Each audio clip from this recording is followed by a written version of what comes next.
team like Kyrie and KD. Or the Lake Show with King James and AD. Wish I could match him up with the bad boys from the 80s. But no black and white, I need that in HD. HenDawgz.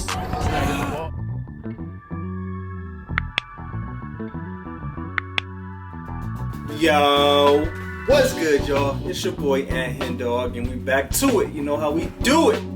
Part two of the Ali and Frazier documentary, and part one was fire. Like, part one got off to a super great start. So let's get part two out quick, man. But before we do, make sure you subscribe to the channel. We are on the way to 10K. Help me out, man. If you clicked on this video, then go ahead and hit that subscribe button. Go ahead and like this video if you like this video, and go ahead and write something in the comments. Let me know what memories or just like what opinions you have on this rivalry, because like I said in the first one, I always thought that the Magic Johnson and Larry Bird rivalry was like #1, but people was like, no, like Ali and Frazier got that #1 spot. So it's only right that I react to this super great documentary. So let's get to part two. We got the One Nation Divisible Ali and Frazier documentary, part 2. Let's get it. He was like, a switch went on. He started, all right, Frazier, out the car now. I want you now. Oh yeah, so let me get a little context of what's going on if you didn't watch part 1 yet. But if you didn't watch part 1, you need to go watch that. But yeah, the first one ended where I guess Ali was struggling for cash a little bit because I guess they were kind of like boycotting him out of boxing because he didn't want to go fight in the war.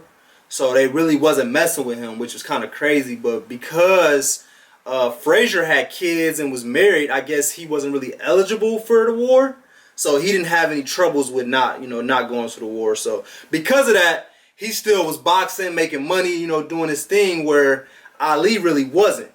So it's crazy because they say Frazier started helping Ali out. It was known that Muhammad Ali was struggling a little bit. So they said Frazier met up with him, slipped some bread in his pocket or whatever. And they said as soon as he did that, he got in the car, Frazier gave him some money.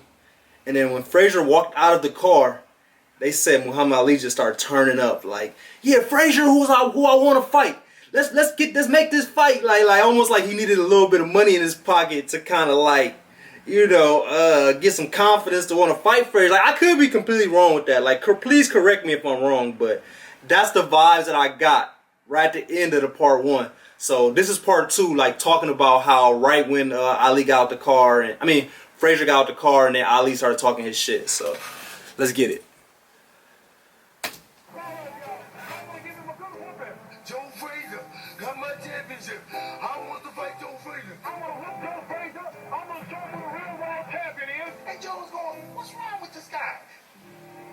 As if Muhammad Ali was not confusing Joe enough, he even moved to Joe's Philadelphia. Joe resented Ali winding up in Philadelphia. It was his city and his town, his crib, as he used to say. In the fall of '69, I received a call about a possible meeting between Frazier and Muhammad Ali at one of our PAL centers. Joe knew he was coming. What was going to transpire, we didn't really. Joe was now part of the plan to keep Ali's name in the public eye. We were trying to get the license back together again so we could face each other. So therefore, whatever agreement that he would call and say, let's do, I agree upon it. I looked up the street and here came Muhammad Ali. I want Frazier. That was from the people who were on the radio. They were saying, there's a report, there's a crowd swelling at 22nd Columbia Avenue. Ali's down there. He's going to challenge Joe Frazier. They're going to fight. I'd say easily over 1,000 people and still growing. I want Frazier. I want Frazier. Joe saw Muhammad.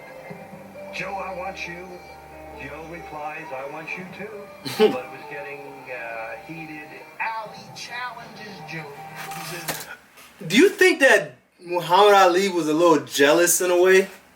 Like, I'm starting to kind of see that maybe. Like, Muhammad Ali just didn't like the position. Like, he kind of wanted to be the other way around, where he was having to give Frazier money, and you know, like, I think that's kind of the vibe that I'm getting. He ended up moving to his city. Like, Muhammad Ali, like, I'm trying to go to where Frazier at. Like, I want to pretty much take his spotlight away, I think, in a way, is what the vibe that I'm getting. I could be wrong, but let me know how y'all think about that. Would y'all say it was a little envy? And I think Joe Frazier was the coolest dude. Like, Joe Frazier, like, obviously he want to fight Muhammad Ali because he's one of the best, but I don't think Joe Frazier was like had any hidden agendas or anything. Like, I don't know. Let me know how y'all feel about that. I want you, he don't need to wait to meet you in Paramount Park. Joe says he'll be there. Businesses shutting down in Center City, Philadelphia, so they couldn't miss it. Thinking it was just a publicity stunt he could ignore, Joe didn't show in Fairmount Park, but Ali did. Loudly. Ali is now, he's afraid I was going to whip it. You know, he take me through all that. This is unbelievable as to just how much the public wants this to happen, that they will fight for any little thing. They really thought they were going to fight in Fairmount Park? Okay.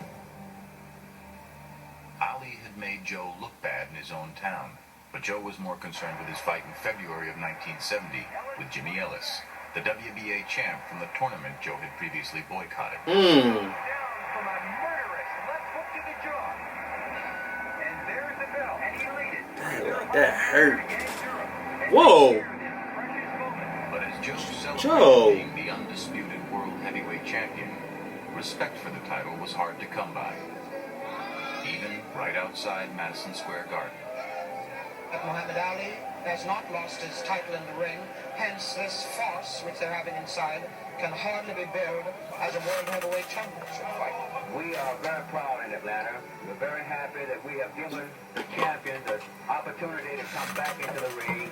Georgia State Senator Leroy Johnson and Atlanta Mayor Sam Maceo pulled the political strings to provide Muhammad Ali with a boxer's license and a comeback on October 26, 1970. So did Joe Frazier help that? Jerry Quarry. You're a champion of justice and peace and human dignity. But not everyone in Georgia agreed. I'd rather see him fighting in Korea or Vietnam. They're going to let him be free, then it's his right to fight and make a living here. Otherwise, he shouldn't be free. I don't think he should be free. I think it is a sad and tragic day that any man that refused to fight for his country would get in the ring and fight for dollars. Lester Maddox was totally against the fight, and he instigated a lot of people. People were showing. I got a question, man. So I'm not too familiar with this whole fighting in Vietnam War. Like, so, like, what do they mean by that? Like, he was literally gonna go over to a war and like fight? Like they trying to compare it to like someone he'll fight in the ring for dollars but won't fight for the war. But like, so they wouldn't even want Muhammad Ali to go over there and like put some boxing gloves on or like some just like have some street fights in Vietnam. Like, I don't get how they comparing that. Like, I thought fighting in a war means like you risking your life and you having guns and you got a possibility of getting killed. Like, that's what I think of when I think of fighting. But how are they trying to compare that to boxing? Like, I'm so confused how you could think that just because you want to do one that you don't want to do the other. Like, I don't know. Let me know how y'all feel about that. But I'm just a little confused. Somebody clarify that for me. It don't seem like the same thing at all.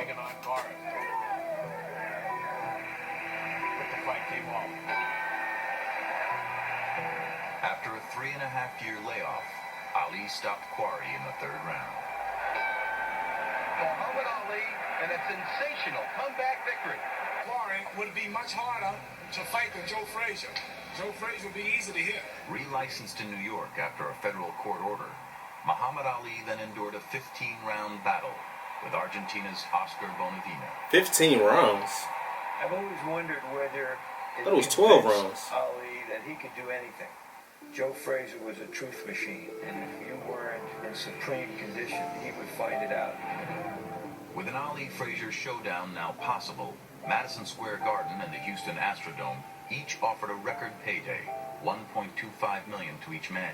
But Ali's manager, Herbert Muhammad, and Yank Durham wanted more and got it from a stranger. Well, I never promoted a fight before. I sounded like a idea, and I thought it would be a huge event that would transcend boxing because it had to do with the Vietnam War and religion and that's hilarious. Being black in America and all of that.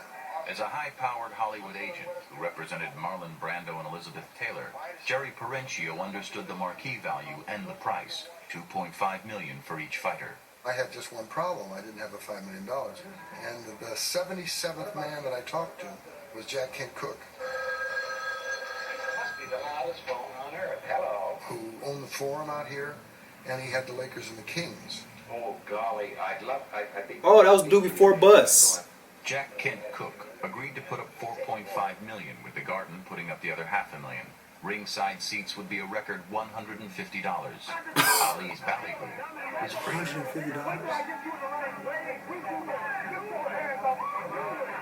I was sitting right next to Joe. Why was Ali so angry? Down something awful, telling him how ugly he was, and Frazier was hard as a rock. I could feel his muscles rippling as he was sitting there, getting angrier and angrier.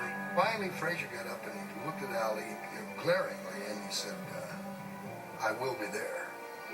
And he was. You're not fighting Oscar Bonavera, you're not fighting Sonny Liston, you fighting Joe Frazier. Everybody knows that's not the point. The Supreme Court did I love it.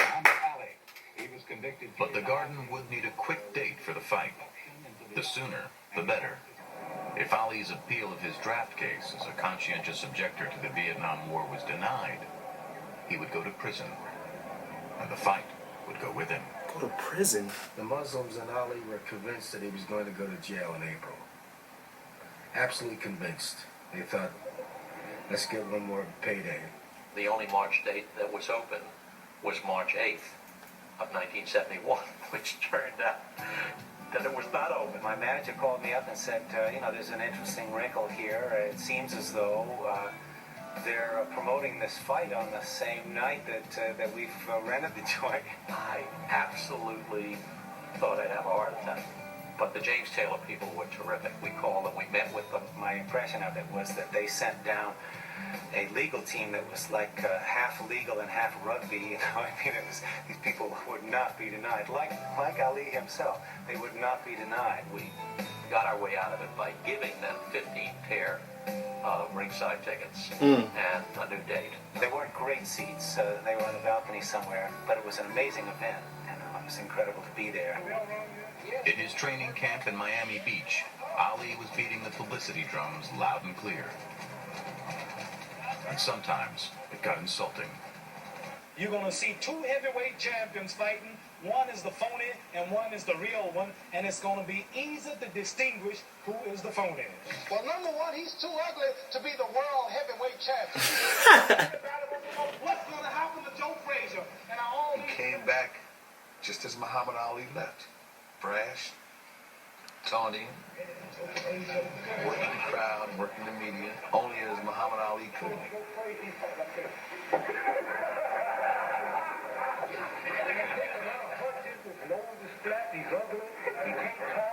how scared I am. He's sticking on me.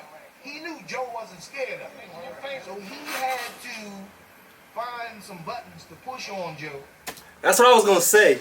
Do y'all think he was just like, is that just Muhammad Ali's just personality to do that with everybody? Or do you think that he was trying to intimidate Frazier a little bit? Because, like, Frazier's not even talking. Like, Frazier's not even doing too much. It's almost like Muhammad Ali is trying to be a bully.